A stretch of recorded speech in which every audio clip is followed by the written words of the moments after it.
কি নিষ্ঠুর, কি ভয়ানক, কি লজ্জাস্কর, কি অপমানজনক, কি কলঙ্কিত অধ্যায়ের সাক্ষী হলাম আমরা। ভাবতে অবাক লাগে, একজন মানুষ যেই বর্ণের, যেই ধর্মের, যেই গোত্রেরই হোক না কেন, এই ধরনের নিষ্ঠুরতা, বর্বরতা চলতে পারে না। অতীতেও এরকম হয়েছে, কিন্তু এই গত 10 মাসে আমরা যা দেখেছি শিহরে উঠতে হয়। কুমিল্লার মুরাদনগরে যে রেপ করেছে, রেপিস্ট যে, সেই যেই দলেরই হোক, যেই বর্ণেরই হোক, যেই গোত্রেরই হোক, যেই বংশেরই হোক, তাকে গ্রেপ্তার করা হয়েছে। চরম শাস্তি প্রত্যাশা করছি। এবং তারপরে যারা ওই নারীকে নিয়ে উল্লাস করেছে, ভিডিও করেছে এবং তার উপর শারীরিক নির্যাতন চালিয়েছে তার বিবস্ত্র অবস্থায়, এখন ভাবতে অবাক লাগে যে তারা খবর পেল কিভাবে। ও ফজর আলী রেপ করলো, কিন্তু এরা কিভাবে খবর পেয়েছে? এরা কিভাবে তার উপর আরও নৃশংসতা চালালো? বিবস্ত্র অবস্থায় ভিডিও, মানে যা খুশি তাই করেছে, আমরা দেখেছি ভিডিওতে। এটি তো হতে পারে না।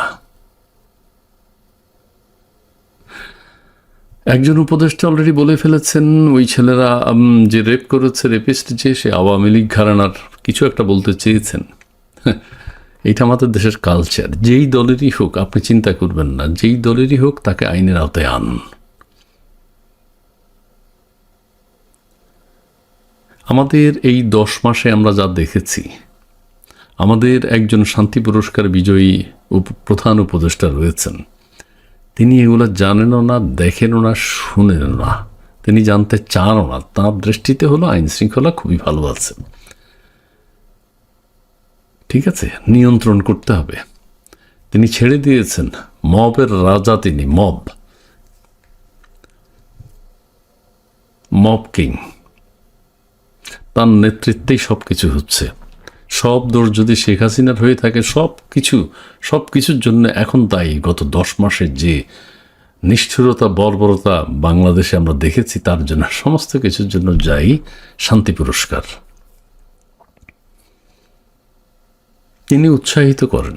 সারা দেশের সমস্ত কিছু ভেঙে চুরে ফেলা হয়েছে, মানুষের উপর মানুষকে জিন্দা কবর দেওয়া হয়েছে, পিটিয়ে মারা হয়েছে, নৃশংস বর্বরতা নারী পুরুষের উপর দেখানো হয়েছে এই 8 মাসে, 10 মাসে।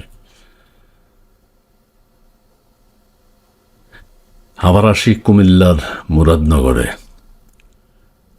যেই ছেলেগুলো ভিডিও করেছে, তার উপর অত্যাচার করেছে, তাদেরকে আইনের আওতায় আনা হোক। কিন্তু আইন শৃঙ্খলা বাহিনী এই ভিডিওটা তারা যদি আবার সোশ্যাল মিডিয়ায় না ছড়িয়ে দিত, তাহলে তো আমরা জানতেই পারতাম না, দেশবাসী জানতই না। কাজে সেই দিকটাও বিবেচনা করতে হবে। এইভাবে এই ধরনের ভিডিও যারা ছড়িয়ে দিয়ে কাউকে ভিকটিম বানাতে চায়, কাউকে তার উপর নির্যাতন করতে চায়, কারো মানহানি করতে চায়, সেগুলো চরম অপরাধ, চরম অপরাধ। অন্যকে নিয়ে প্রতারণা করে, গোপন ভিডিও ধারণ করে ওই নারীর উপর বা পুরুষের উপর প্রতারণা করা হয়, সেটি চরম অপরাধ। কিন্তু এই ভিডিওটি তারা তাদের উল্লাসে, তাদের রসোল্লাস সাধন করবার জন্য তারা ছড়িয়ে দিয়েছে। এই অপরাধটাকে আবার অন্যভাবে দেখতে হবে। এইরা যদি না ছাড়তো ভিডিওটা, দেশবাসী জানতে পারতো না। ওই নারী কখনো আদালতে, কোর্টে, থানায় গিয়ে মামলা করতে সাহস পেত না। যাই হোক, এখন 5 জনকে গ্রেপ্তার করা হয়েছে। ফজর আলীকে গ্রেপ্তার করা হয়েছে প্রধান আসামি। ওই নারীর ট্রিটমেন্ট করা হয়েছে, তার মেডিকেল টেস্ট করা হয়েছে। বর্বর, নিষ্ঠুর। আসলে একটা কথা বলতে হয়, একটা কথা বলি, মানুষ হওয়া অর্থাৎ পশু পাখি, নিজ গুণে পশু পাখি। গরুর কি চলে, কিভাবে চলাফেরা করে, গরুকে দেখলেই আমরা বুঝি। বাঘের কি চরিত্র সেটা আমরা বুঝি। পাখির কি চরিত্র, পাখির কি বর্ণ আমরা দেখলেই বুঝতে পারি এটা কোন জাতের পাখি, কোন বর্ণের পাখি, কোন কালারের পাখি। কিন্তু মানুষ জন্মিলেই মানুষ হতে পারে না। জন্মগ্রহণ করার পর মানুষের মনুষ্যত্ব বিবেক যদি না থাকে তাহলে তিনি মানুষ হবেন না। পড়ালেখা যে যতই করুন না কেন, মনুষ্যত্ববোধ, মানুষের উপকারে আসা, সমাজের জন্য কাজ করা, দেশের জন্য কাজ করা, অথবা নিজের মতো করে অন্যের ক্ষতি না করে জীবন ধারণ করা হচ্ছে মনুষ্যত্ব। কিন্তু মানুষের মধ্যে সেই গুণটি নেই। সেই গুণটি অর্জন করা অনেক সাধনার ব্যাপার।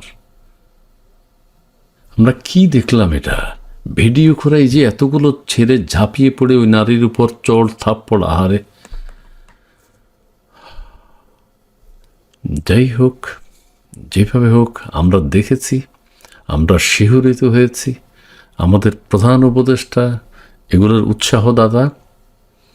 আর ব্যক্তিগতভাবে প্রত্যেকের বিবেক কাজ করতে হবে যে আমি কি করব কি করব না,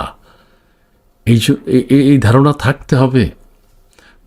পরিবার থেকে, বংশ থেকে, শিক্ষা প্রতিষ্ঠান থেকে স্বশিক্ষিত হতে হবে। শুধু পড়ালেখা করলে হবে না, স্বশিক্ষিত হতে হবে। কিন্তু সেটা কোথায়? প্রত্যেকে নিজের বিবেক দিয়ে কাজ করতে হবে। এই জন্য আমাদের রাজনীতি, আমাদের সমাজ ব্যবস্থাও অনেক দায়ী। একজন রাজনৈতিক বক্তার বক্তব্য থেকে আমরা কিছু শিখতে পারি না। পাঠ্য বই যেভাবে সাজানো হয়েছে সেখান থেকে আমরা কিছু শিখতে পারি না চরিত্র গঠনের জন্য। আমাদের প্রধান উপদেষ্টার বক্তব্য থেকে আমরা কিছু শিখতে পারি না। তিনিও ভালো কোনো বক্তব্য আজ পর্যন্ত দেননি যে বক্তব্য নিয়ে দেশের ছেলে মেয়েদের চরিত্র গঠন হবে, ভবিষ্যৎ সম্পর্কে জানতে পারবে। কিছুই তিনি বলতে পারেননি। তিনি তো নোবেল পুরস্কার পেয়েছেন, তাও তো কিছুই দেখতেছি না যে দেশের মানুষ গবেষণা করবে, বিদেশের মানুষও তার বক্তব্য নিয়ে গবেষণা করবে। যাই হোক, এই হত্যার, এই ধর্ষণের, এই রেপিস্টদের দৃষ্টান্তমূলক শাস্তি হোক, আইনের আওতায় আনা হয়েছে। আর যদি এই ভিডিওটি আমরা না দেখতাম, সারা দেশের মানুষ যদি জেগে না উঠত, এই ছেলেরও কিছু হতো না, কেউ জানতেও পারতো না। যাই হোক, যেভাবেই হোক আমরা জেনেছি, এখন দৃষ্টান্তমূলক শাস্তি প্রত্যাশা করি।